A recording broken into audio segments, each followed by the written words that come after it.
Hello friends, welcome to the tutorial of QGIS Basics. In this tutorial I am going to discuss basics of QGIS.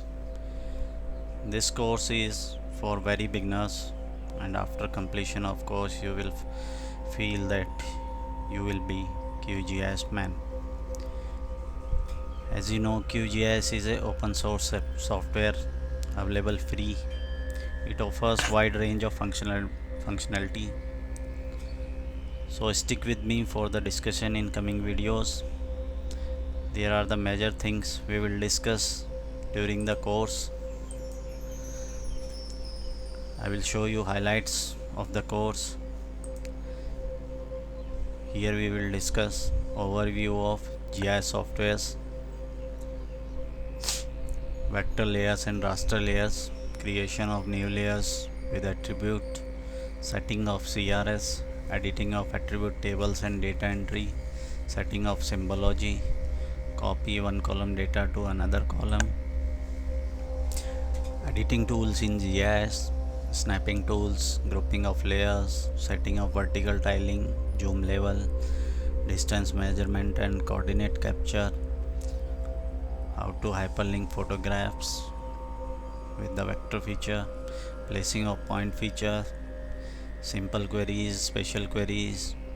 We will discuss with of geometry generator, route analysis, attribute updation, clipping of raster and vector data, extraction of contour and height points, copy coordinates, creation of 3D map, map tool tips, join attribute by location, select by location, and at last we will create a full GIS data map. All this we will discuss in this course. If you want to know more functionalities of QGIS, please subscribe to this channel and press bell icon to get more updates. Also bookmark the playlist and save it so you can easily get videos related to this course. So we will start with QGIS, but before that, starting QGIS we have to know what is GIS. So GIS is a geographical information system based system including software, hardware, people and geographic information. This is a system which consists of software, hardware and geographical information which is stored in this system and can be accessed via software. A GIS can display map information on a computer, and we can create, edit, query and analyze these map informations. This is called GIS. You can get more definitions. Different definition of GIS involved in different areas. In survey it is map coordinates. In an organization it is database of spatial and non-spatial data. And in computer organization or environment it is computer based link between geographical data and non-spatial data. All GIS definitions recognize that spatial data are unique because they are linked to a map. The entities in data are linked to a geographical reference. This is called GIS. So we'll talk about spatial data and non-spatial data. Spatial data may be named as geospatial or geographic data. It is in terms of latitude, longitude, street data, XYZ coordinates, location on a map. Spatial data in a format of line, polygon, point. It can be shown in these type of vectors, and it is used in terms of this latitude and longitude, XYZ coordinates. Non-spatial data is stored in spreadsheet, like you can store name, gender, income, students, their number of students. This data belongs to some class, and class belongs to some college. So you can relate this data with those class, and there are many classes that relates to college. This is non-special data. Non-special data can be stored in CSV file, Excel file, etc. This is how the attribute data is connected with special data. Here we have some non-special data and special data. Special data are these are the polygons A, B, C and D, and this is non-special data where A polygon is named as white and its population is 1250. Here population is the attribute of polygon A whose name is white. Similarly, B polygon, its name is blue and have a population of 3245. And this C polygon, it is named green and population 2111. Similarly, yellow. Attribute in database is stored in a matrix of numbers and values stored in rows and column like in spreadsheet or Excel. There are two fundamental types of data used in GIS: vector data and raster data. Vector data is a series of XY coordinates,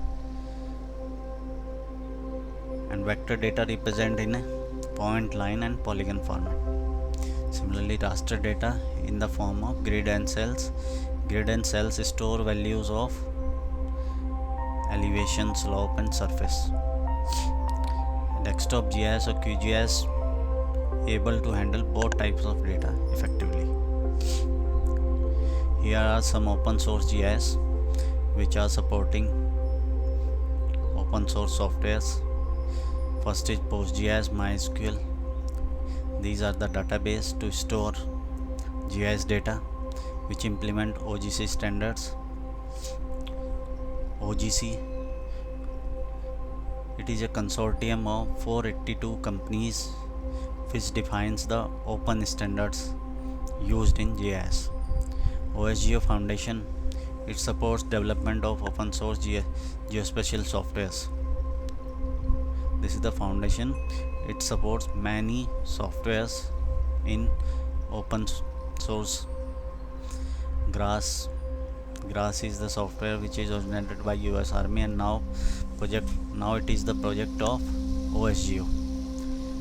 GDAL conversion, Geos libraries, these produce libraries for open source softwares. Quantum GIS, QGIS, this is the another project of OSGeo project. There are other projects of OSGeo also: Map Server, OpenStreetMap, GRASS dataset, which are the tools within a GIS software. We can see this GRASS in QGIS also. There is a open source software MapTiler which use GDAL to tiles, create open layers and Google Map tile sets. Now we will use shapefile format for GIS. So before going to GIS, we know what is shapefile. Shapefile is a common format for storing vector GIS data. It stores geometric location and attribute information of a geographical feature. Geographical feature in a shapefile can be represented by points, lines and polygon, as I tell you earlier. Shapefiles have many extensions. The basic extensions are first three, and rest are the other extension which supports the shapefile format. .shp, the main file that stores the features or geometry of a entity which is required. All these first three extensions are required in shapefile. When you create a shapefile, all these extensions are created along with that shape. .shx, it stores the index of file, index of feature or geometry. DBF file, the database table that stores the attribute information of a feature there is one-to-one relation between geometry and attribute, which is based on record number. Attribute records in the database file must be in the same order as recorded in the main file. If I draw a line, the line have its index, and that index is correlate with this dbf file. Another extension is .prj. This file stores the coordinate information. This is not necessary, we don't require. If it's created with shapefile, then it is easy to project the data in GIS environment at the location from where it belongs. Another extensions are .xml. It stores metadata information about the shapefile. .cpg. This is an optional file that can be used to specify the code page for identify character set to be used. Which are the character sets used in shapefiles such as UFT or Latin, etc. .sbn and .sbx. The files stores the special index of the feature. Now what is special index? Special index is the indexing of shapefile which helps in quickly retrieve of data. .fbn and .fbx, the file that store special index of the feature for shapefile that are read only. In sbn or sbx, it stores read only and write only special data indexing, and .fbn and .fbx stores indexing of read only files.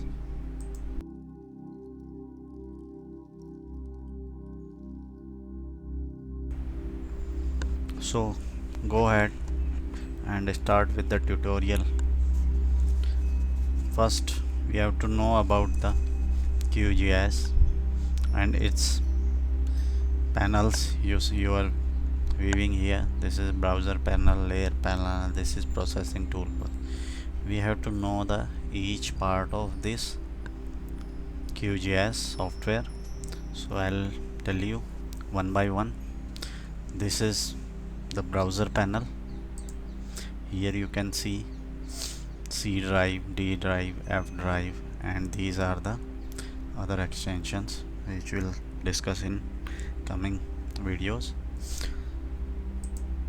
As I will show you, here is this is the folder for which we are doing work.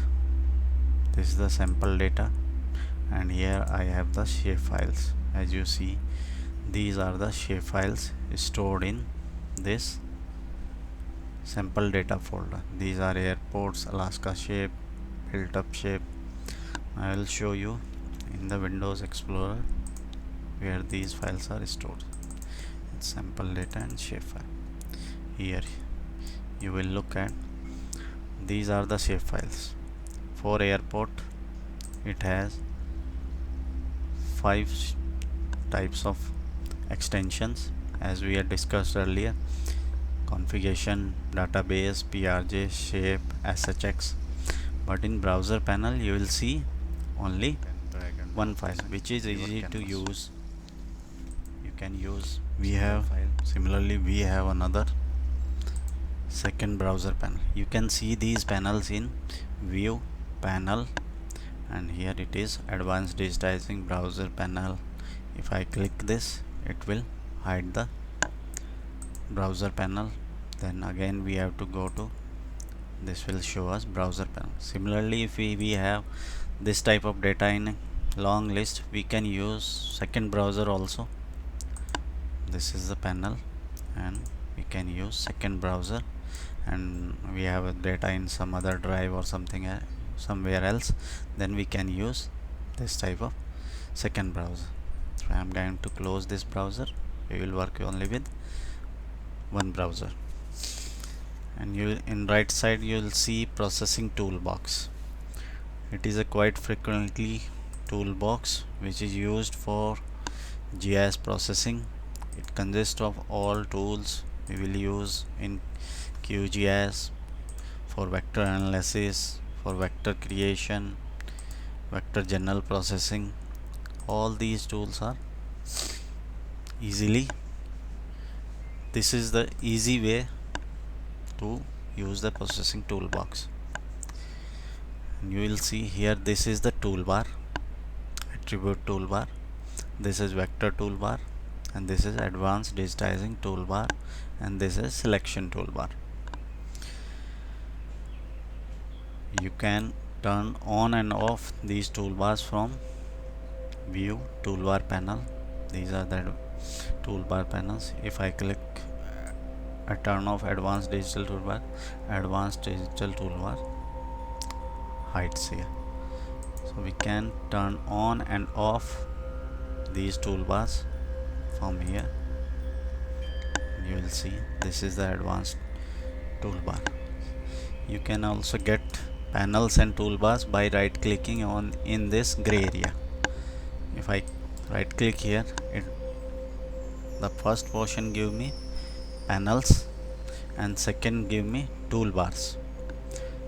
If I don't want to go through view, we can go through this. Suppose this is a GPS information, I'll get this here. This is the GPS information panel. You can get overview panel here. So if I click some toolbar, it's a database toolbar, it's come here. This is database toolbar. And I'll click another manage layer toolbar. This is my manage layer toolbar. I can drag and drop here also. If I turn off, this will turn on. So this is the main part of QGIS canvas view. In right left corner there is a search toolbar to locate. Here you can search and execute commands. Suppose I want to find select by location, then I will type select. It will give me all the processing algorithms which I start with select by location, select by. This is a quickly used tool. You can press, if I am here and I press Ctrl K, the cursor will come here and you can search anything. Go to, you can use this.